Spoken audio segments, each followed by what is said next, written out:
¿Alguna vez te has preguntado si la historia que conoces sobre la primera mujer realmente refleja toda la verdad? Déjanos tu comentario y cuéntanos si alguna vez has sentido que algo no encajaba. Hoy vamos a sumergirnos en un misterio que desafía siglos de interpretación y podría cambiar para siempre la forma en que comprendes las Escrituras. Porque, ¿y si te dijera que hubo algo más en el jardín del Edén? Algo que no fue contado con claridad, algo que permaneció oculto entre las líneas de los antiguos textos, como un eco silenciado entre los árboles del paraíso. ¿Y si te dijera que la historia de Eva y la serpiente no era solo una metáfora del pecado, sino un vestigio encriptado de una conexión más profunda, más antigua y más peligrosa? ¿Crees que Lucifer pudo tener un papel más íntimo en los orígenes de la humanidad? ¿Podría el mal haberse infiltrado no solo en forma de tentación, sino en la sangre misma de nuestra historia? Deja tu comentario y cuéntanos tu percepción espiritual sobre este misterio ancestral. Todo comienza en el principio, en ese relato fundacional que ha guiado la cosmovisión de millones durante milenios, el libro del Génesis. Ahí leemos sobre la creación de Adán y Eva, el jardín plantado por Dios, los árboles del bien y del mal, y la caída que cambió el destino del ser humano. Pero lo que muchas veces pasa desapercibido es el lenguaje críptico, casi deliberadamente velado, con el que se describe la serpiente. En hebreo, Nahash, que no solo significa serpiente, sino que también puede aludir a un ser brillante, encantador o incluso un ser celestial. Algunos estudiosos apuntan que el Nahash del Edén no era un simple reptil, sino una manifestación de un ángel rebelde, el mismo que en otras partes de la Escritura se identifica como Satanás, el acusador, también llamado Lucifer por la tradición cristiana posterior, especialmente en textos como Isaías 14. Pero podría haber algo más que una simple tentación. En el capítulo 3 de Génesis leemos que la serpiente habla con Eva, la seduce intelectualmente, la convence de comer el fruto, y luego ella lo da a Adán. Hasta aquí todo parece simbólico, pero es cuando analizamos el lenguaje original y las pistas posteriores que una posibilidad inquietante se abre ante nosotros. El verbo conocer en hebreo, yada, es usado frecuentemente como una referencia a la intimidad sexual. En Génesis 4:1 se dice: Adán conoció a Eva su mujer, y ella concibió y dio a luz a Caín. Lo interesante es que el relato de la caída y el nacimiento de Caín están separados apenas por unas líneas. ¿Es posible que el texto esté ocultando algo más?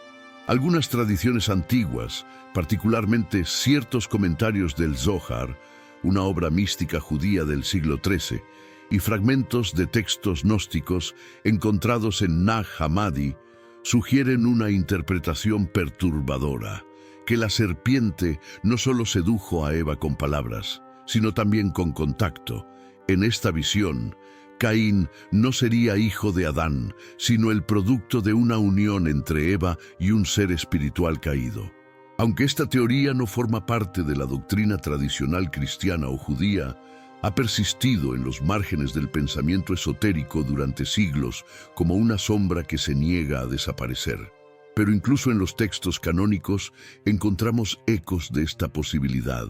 Jesús mismo, en el Evangelio de Juan 8:44, dice a los fariseos: «Vosotros sois de vuestro padre el diablo, y los deseos de vuestro padre queréis hacer».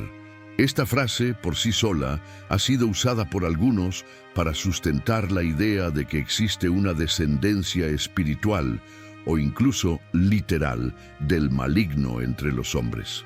Agustín de Hipona, uno de los padres de la Iglesia, habló del duelo entre las dos ciudades, la ciudad de Dios y la ciudad del hombre, nacidas de dos linajes espirituales.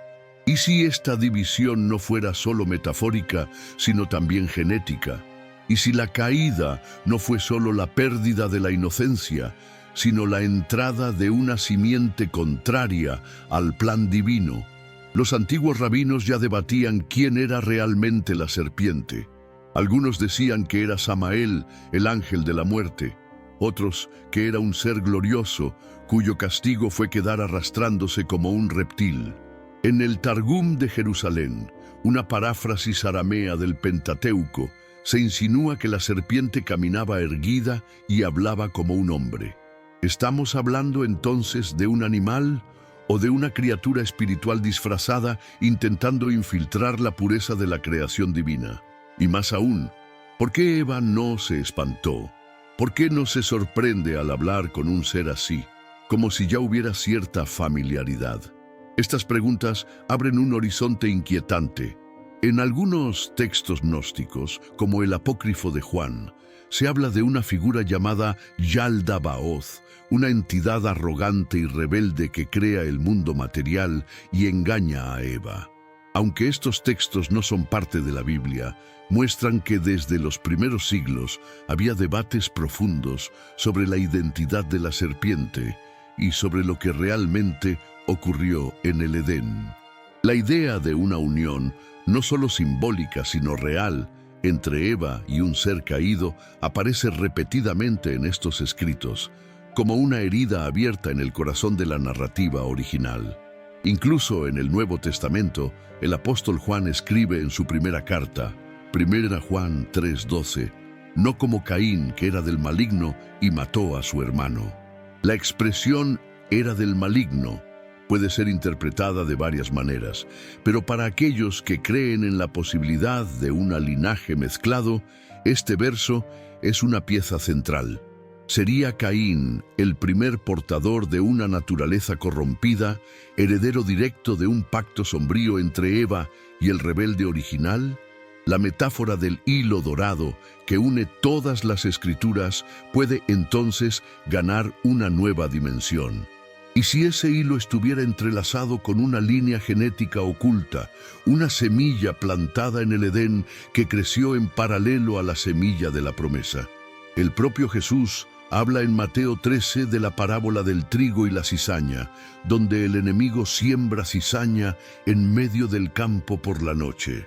Y dice que el campo es el mundo, la buena semilla son los hijos del reino y la cizaña son los hijos del maligno. Esta parábola, aunque muchas veces interpretada espiritualmente, podría estar haciendo eco de una realidad más literal de lo que nos atrevemos a imaginar. Y ante todo esto, una pregunta resuena con fuerza renovada. ¿Cuál fue, de hecho, el pecado original? ¿Sería solo comer un fruto prohibido o algo más profundo, más físico, más trágico? Un pacto sellado en el engaño, pero consumado en la carne. Una infiltración tan precisa que afectaría toda la historia de la humanidad y requeriría siglos. Después, la encarnación del propio Dios para purificar lo que había sido contaminado. La historia de la humanidad tal vez no comenzó solo con la desobediencia, sino con una transgresión íntima, una ruptura de fronteras entre lo divino, lo humano y lo espiritual caído. Y lo que llamamos caída tal vez fue la consecuencia de un embarazo, de un nacimiento, de una nueva linaje. Caín, errante, asesino, constructor de ciudades, padre de culturas humanas separadas de la presencia de Dios. Abel, el pastor, el justo, el sacrificio, dos hermanos de naturalezas distintas, dos caminos, dos mundos. Y es en este punto de la narrativa donde el misterio se intensifica, porque si aceptamos esta posibilidad, la de que hubo una unión literal, física, entre Eva y Lucifer en forma de serpiente o ángel caído, entonces tenemos que reevaluar todo lo que sabemos sobre los orígenes de la humanidad. Esa unión, si realmente ocurrió, no solo representaría el origen del pecado, sino el surgimiento de una linaje híbrida, corrompida desde la raíz, que se convertiría en enemiga directa de la semilla prometida por Dios. En Génesis 3:15, Dios declara: Pondré enemistad entre tú y la mujer, entre tu simiente y su simiente. Ésta te herirá la cabeza y tú le herirás el talón. Esta profecía, conocida como el protoevangelio, es el primer anuncio de la venida del Mesías. Pero fíjate, Dios habla de dos simientes, la de la mujer y la de la serpiente. ¿Cómo puede la serpiente tener una simiente, una descendencia, si fuera solo un animal simbólico? Es aquí donde la teología tradicional se doblega ante el peso de las posibilidades. Porque si la serpiente representa de hecho un ser espiritual caído, como indican pasajes como Apocalipsis 12:9, la serpiente antigua, llamada Diablo y Satanás, entonces su simiente no sería solo una metáfora espiritual, sino un linaje real, o al menos una corrupción espiritual tan profunda que se manifestaría a lo largo de las generaciones. Diversos estudiosos han señalado que este pasaje es clave para entender no solo el conflicto entre el bien y el mal, sino también la guerra entre dos linajes espirituales, la simiente de la serpiente y la simiente de la mujer, que es Cristo. En la tradición judía existe un concepto llamado Yetzer Hara, la inclinación al mal, que según el Talmud se hereda desde el nacimiento como una marca espiritual. Pero, ¿y si esa inclinación fuera más que simbólica? ¿Y si fuera de hecho transmitida por una herencia contaminada desde los días de Eva? El Midrash Rabbah, una antigua compilación de comentarios rabínicos sobre Génesis, contiene pasajes que sugieren que Eva fue seducida espiritualmente por Samael, otro nombre para el arcángel caído. Según este texto, Samael se apegó a Eva y la corrompió antes incluso de que Adán la conociera plenamente. Este tipo de lectura es rechazado por la ortodoxia, por supuesto. Pero su mera existencia nos lleva a cuestionar por qué tantos textos, en culturas y sectas tan distintas, retornan a esta idea.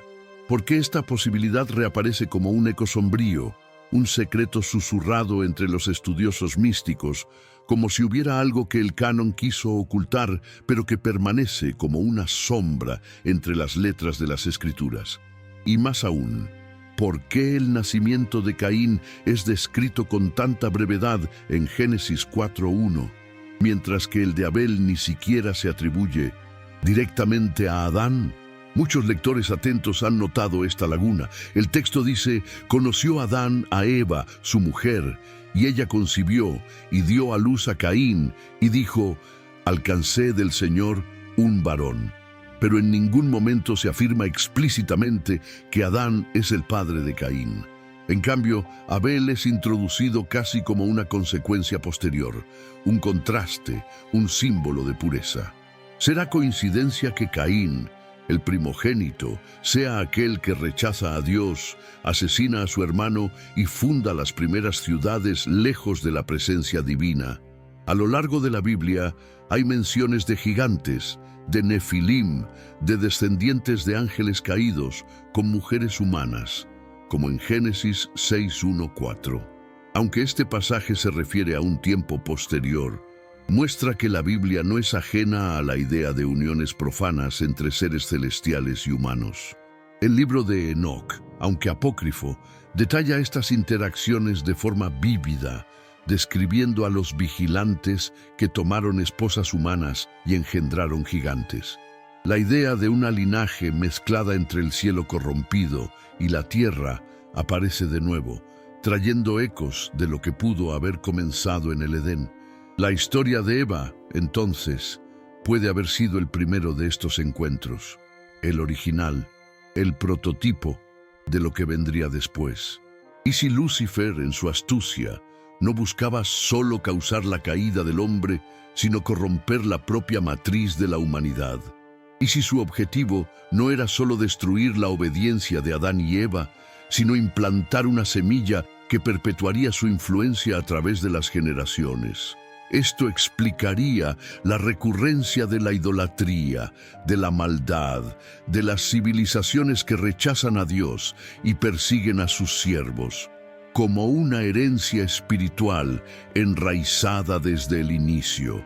A lo largo de las Escrituras vemos este enfrentamiento entre las dos simientes, desarrollándose como una batalla invisible, pero constante. En Egipto, en el desierto, en Canaán, en los reinos de Israel y Judá, en la oposición a Cristo y en la persecución a los apóstoles. En todas estas narrativas hay una línea oculta, un ADN espiritual, que o se alinea con Dios o se opone radicalmente a Él. El propio Jesús reconoce esto al decir, en Mateo 23:33, a los líderes religiosos de su época: «Serpientes, raza de víboras, ¿cómo escaparéis de la condenación del infierno?». Palabras duras que hacen eco del propio Génesis 3.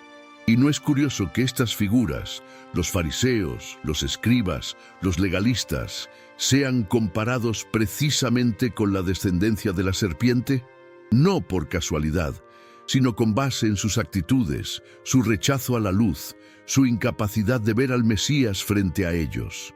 Esto nos lleva a la conclusión de que este linaje serpentino puede no ser solo biológico, sino comportamental, espiritual. Un espíritu que se transmite, una herencia que se elige o se rechaza. El apóstol Pablo escribe en Romanos 8:5 que los que viven según la carne se inclinan por las cosas de la carne, pero los que viven según el Espíritu, por las cosas del Espíritu. ¿Será que esa carne de la que habla lleva memorias ancestrales de la caída, del pacto profano que manchó el inicio de la humanidad? Y al observar el mundo actual, tan dividido, tan fragmentado, tan contaminado por ideologías que desafían abiertamente la verdad de Dios, nos preguntamos, ¿la simiente de la serpiente sigue activa? ¿Se manifiesta en sistemas, en culturas, en corazones que rechazan la luz y eligen las tinieblas? Y más importante, ¿cómo resistirla?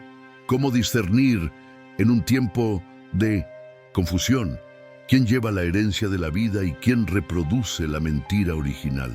Esta historia, la posible unión prohibida entre Eva y Lucifer, no es solo una curiosidad teológica. Es un espejo que nos obliga a mirar hacia adentro, a cuestionar de dónde venimos y hacia dónde vamos. La Biblia no oculta que hay una guerra en curso y que esa guerra comenzó en el principio, con una mujer, una serpiente y una elección. La elección de creer, de confiar, de obedecer o de unirse al engaño. Tal vez la verdadera caída no haya sido solo comer el fruto, sino aceptar la mentira como verdad y permitir que tomara forma en lo más íntimo del ser humano. Y si aceptamos que esa simiente de la serpiente no fue solo simbólica, sino el inicio literal de una linaje corrompida, entonces todo el plan de redención en Cristo adquiere una dimensión aún más urgente y milagrosa. Porque el Mesías, descendiente directo de la mujer, es el antídoto contra esa simiente. En Génesis 3:15, cuando Dios promete que la simiente de la mujer aplastaría la cabeza de la serpiente, no estaba hablando solo de un destino espiritual, sino de un enfrentamiento real, encarnado, que culminaría en la cruz. Jesús no vino solo a perdonar pecados, sino a restaurar la linaje, romper el ciclo, purificar la sangre contaminada con la verdad del cielo. Es por eso que el nacimiento virginal de Cristo es tan fundamental. Él no vino de la linaje de Adán ni cargaba el rastro de la serpiente. Nació por intervención directa del Espíritu Santo, puro, perfecto, inmaculado, para establecer una nueva raza, una nueva creación. El apóstol Pablo dice en 2 Corintios 5:17, «De modo que si alguno está en Cristo, nueva criatura es. Las cosas viejas pasaron, he aquí todas son hechas nuevas». Esto no es solo poesía espiritual, es una ruptura con la vieja linaje, una desconexión del ADN de la serpiente y un injerto en el cuerpo glorioso del Hijo de Dios. La historia que muchos ignoraron, esa posible unión entre Eva y Lucifer, no sirve para alimentar teorías conspirativas, sino para recordarnos cuán profundo y radical fue el plan de redención. Dios no vino solo a corregir una elección equivocada, sino a interrumpir un proceso corruptivo que podría extenderse a toda la creación. Cristo es el corte final entre el cielo y el infierno. Él es la espada que separa la cizaña del trigo, la sangre contaminada de la linaje purificada. ¿Y tú? ¿Ya has parado a pensar qué simiente estás alimentando? ¿En qué linaje caminas? Porque la guerra entre esas dos simientes continúa, no en jardines lejanos, sino en los campos del alma. Cada decisión, cada pensamiento, cada palabra es un fruto, o del árbol de la vida, o del árbol del conocimiento del bien y del mal. Y no hay neutralidad en este conflicto. O perteneces al Hijo de la promesa, o aún llevas inconscientemente las marcas de la serpiente antigua. Es por eso que necesitamos discernimiento espiritual, porque, como nos advirtió el apóstol Juan en 1 Juan 3:10, en esto se manifiestan los hijos de Dios y los hijos del diablo. Todo aquel que no practica la justicia ni ama a su hermano no es de Dios. El criterio no es la apariencia, ni la religión, ni las palabras bonitas, sino los frutos. Y los frutos solo vienen de una semilla. La historia de Eva y Lucifer, por más simbólica o literal que haya sido, nos invita a reflexionar. ¿Qué está enraizado en nuestro corazón? ¿Qué tipo de semilla permitimos germinar en nuestro interior? Porque el enemigo sigue sembrando, como en la parábola. Y muchos están durmiendo mientras esto ocurre.